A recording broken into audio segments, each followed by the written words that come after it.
Suara hati nelayan jelitik. Di sini, laut bukan hanya hamparan air, tetapi nadi kehidupan. Nafasku, nafasku, dan nafas rakyat kecil. Nelayan-nelayan Bangka Belitung. Tangan mereka kasar oleh garam dan angin. Namun hati mereka lembut, seperti riak setelah keheningan fajar. Ketika matahari menyingsing di atas pulau-pulau kecil, jala dilempar ke laut, harapan dilabuhkan. Impian dilambungkan ke 7 samudera. Hasil tangkapan adalah pertemuan manusia dan alam. Syair yang ditulis oleh gelombang dan dibaca oleh mereka.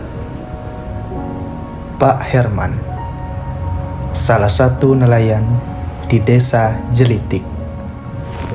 Sekarang kan udah jalan 47. Kami jadi nelayan dari tahun 89 lah. Nah, dihitung aja lah dari tahun 89 itulah berapa tahun lah. Sekolah aja sampai dah lulus SMP itu. Mungkin baru kelas berapa lah itu. Itu karena mungkin satu mungkin faktor ekonomi juga. Kedua memang mungkin ya kita memang udah pengennya cari duit kan, ataupun pengalaman, ataupun memang pengen kerja gitu.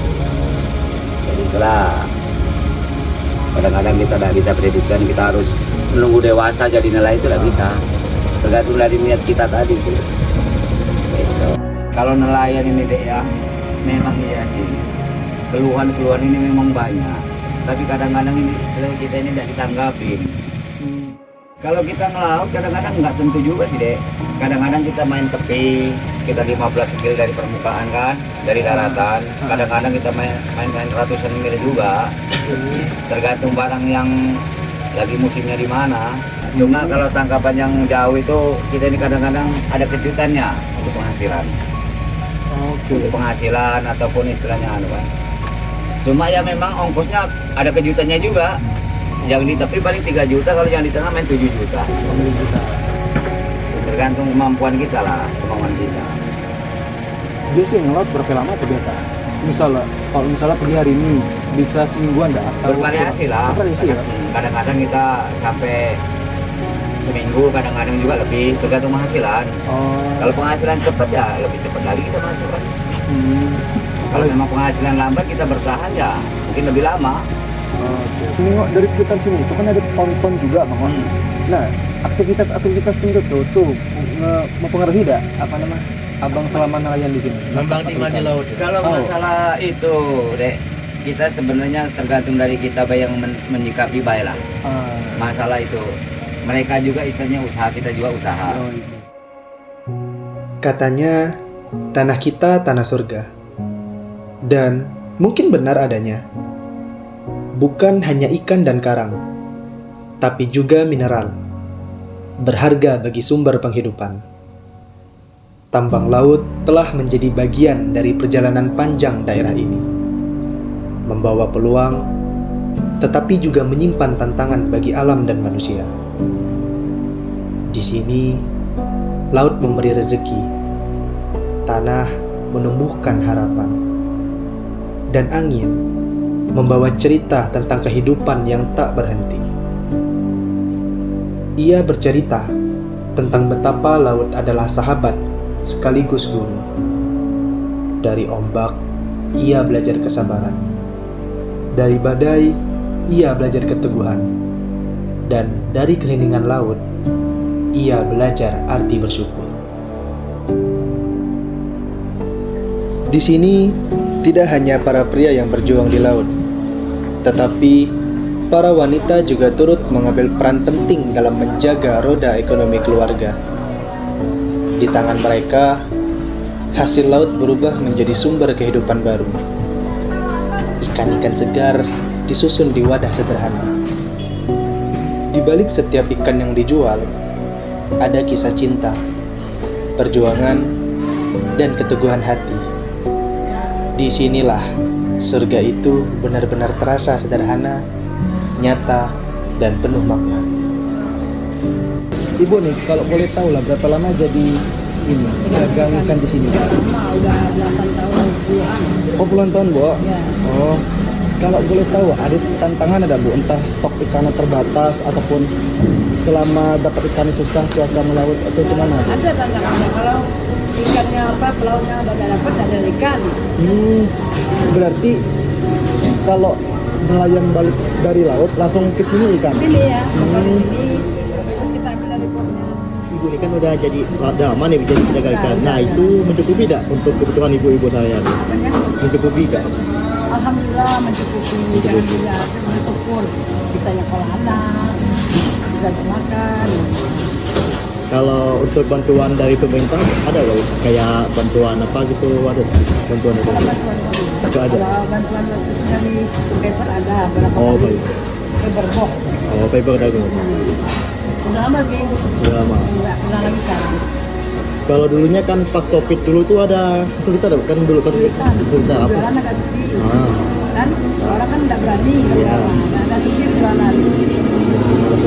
jadi itu pas COVID itu masih berjalan tapi berdagang. Jalan dagang. Dagang. Tapi agak berkurang. Oh, agak Karena kan orang banyak takut pulang. Kan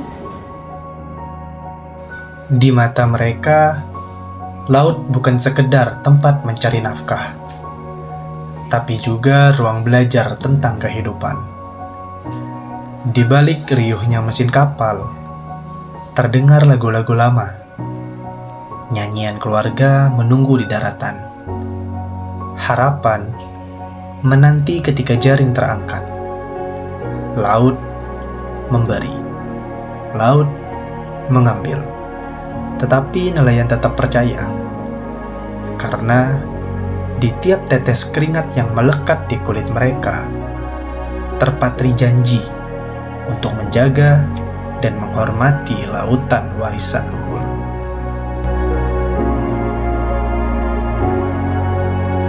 Untuk jumlah penangkapan ikan tuh ada nggak? Apa ada kenaikan apa turun selama ini?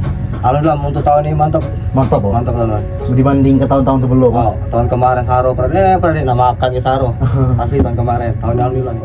Orang kan kebanyakan kan mikir tambang laut ini kan merusak laut, bilangnya air kotor lagi inilah. Nah tuh selama abang ngelaut di sini, tuh abang merasakan nggak apa nama kayak gitu? Sebenarnya ngaruh pertama nih bukan perahu, bukan anu. Oh, tuh kapal isap tuh. Oh, Tuh. bisa tuh. Asal mula dari itu. Kalau di Kalau tadi itu udah mungkin orang lain ikut. Benar lah. Nah, berarti kalau cuma ponton-ponton kecil tuh ada terlalu ngaruh bagi orang. Itu sih kok jangan ngalingi muara. jangan kali mau. Nah, keluar masuk nelayan tuh kan. Ini lah muara lah sempit. Iya. Oke. Nah, kami nak keluar masuk taruh. Nah, tambah pulih kan ada jalan. Sama ini tidak stres. Sama abang ngelaut nih, kira-kira untuk mencukupi kebutuhan abang tuh aman nggak? Untuk tahun ini alhamdulillah lah kata orang tuh. Untuk tahun ini. Nah, tahun kemarin memang tidak ada memang. Tergantung dari kita lah Pradek. Sampai dulu ini. Kalau kita pulang kalau kata orang banyak utang, penting juga biar banyak dapat. Benar tak? Iya. Kayak banyak kreditan apa kan? Iya. Nah, penting juga kalau kita ada utang dari kredit santai juga, biar sedikit. Kemarin ada kami di perahu mancing, Perahu mancing. tapi perahu itu tidak jelas, Oh, tidak sampai, bukan selera orang sini, Gimana? ujung jadi bangkai, benar kan? Benar-benar. Jadi duit itu sia-sia baik, tidak ada guna. Merata seniman bos ini, alhamdulillah pernah deh. Kami lain kalau kita ngasih, bos kan sudah bagi. Enggak ngasih kita sama, tidak ada cerita lah. Tuh. Kalau untuk generasi muda nih masih ada lah yang tertarik untuk jadi nelayan, Mak? Nah, gawe apa yang bisa pernah deh, Oh. kira-kira? Kalau bukan ke laut, kayak gawe kantor lah sekarang yang mana? Kagak toko segitulah gaji sebulan, benar tak? Nah, kagak bangunan, gawe setengah mati baik, gaji segitulah. Jadi segitulah. Nelayan ini memang pada tekan nek ada memang, tekan nek ada juta. Sekarang nih alhamdulillah untuk para pelaut ini kan, dibilang banyak dah, dibilang saro juga dah. Alhamdulillah kata stabil, kata orang tuh untuk nelayan sampai Somalia nih kan, alhamdulillah untuk sekarang. Tapi untuk yang harapan tadi itu lah kan. Untuk harapan kami cuma sih kau apa deh kata orang tuh. Kalau cuma nak cerita baik gue baca. Benar. Kalau cerita kan, wah, yang ngomong apa? Kalau pada duit, benar tak? Kalau punya duit pernah deh, siapa yang ngomong apa kan? Nah, tuh pemerintah yang pajak kan cuma pemerintah lah. Yang kata pemerintah ini banyak serakah. Berebut kan ini kan tanah kan? Ada yang milik, benar tak? Orang berebut. Di Siko nak nyual, Siko nak mau. Kata dia murah. Jadi tuh yang menghalangi karena jiwa serakah. Tadi yang ngalah, benar tak? Coba sama yang ngalah. Weh, jualan kita bilang mana? Bahas itu harus selesai pokok tanah nih. Singkirin di mana pun masyarakat nelayan, benar tak? Dari nelayan kita dapat aja makan ikan, benar tak? Baik. Tempat nelayan tidak ada sebenarnya. Jika ada berapa? Perintah. Karena marah lah berapa ekor perahu jadi bangkai. Buka sedikit Prade, harga perahu ini Prade, Siko mobil. Harga ya, ratusan juta kalau baru. Harga ya. Mana kan dia perlu masuk ke lomba. Kalau buruk kayak ini bisa Pak. Ngeri tak keluar masuk rumah orang, tempat nyangkut. Kayak keluar belakang kita, keluar masuk ke tempat. Nyangkut baik, tetap datang lomba sapi miring keluar jadi bangkai. Kan jadi apa? Jadi cerita orang, ketahuan orang. Benar tak? Desa Jelitik mungkin kecil di peta, tapi disinilah laut dan manusia hidup berdampingan dalam harmoni. Di antara riak air dan pasir putih, tersimpan kisah ketekunan dan cinta terhadap laut yang tak pernah padam. Mari kita dengarkan riak-riak itu. Suara kapal nelayan yang pulang membawa bekal hidup. Suara ombak yang berbicara tentang masa depan. Suara anak-anak yang tumbuh di tepi pantai dan bermimpi menatap laut lepas. Kepulauan Bangka Belitung bukan hanya peta di atas kertas, tetapi nafas, harapan, dan cerita yang terus teranyam oleh para nelayannya. Dan lautan yang seluas itu adalah saksi bisu dari perjalanan kita. Manusia dan alam berjalan seiring menatap cakrawala yang sama.